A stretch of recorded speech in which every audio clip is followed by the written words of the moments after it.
Hey guys, Alex here. Welcome back to my channel. Today I will be doing a project in focus video of Mesatierra, which is a residential condominium project by Sibuland Masters located here in Davao. So Mesatierra is a 22-story building. It's only one building and it's 22 stories high. It was launched back in 2017 and turnover started just last year, like last quarter of 2021, and turnover is ongoing even until this moment. So there are some unit owners that are already enjoying the use of their unit.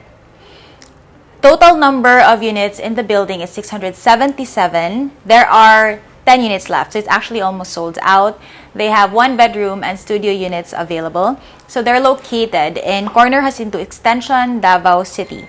So they have studio and one bedroom units available. For the studio, it's at 2.4 million, very affordable. Similarly priced to Mesa Verde in Cagayan de Oro because it's under the same brand. So it's 2.4 for a studio unit, so that's about 19,600 for 12 months for the equity.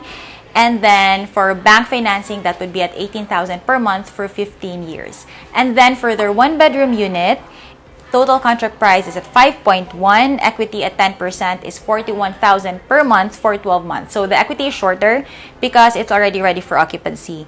And for bank, it's at 40,000 per month for a term of 15 years. So now let's go check out the model unit.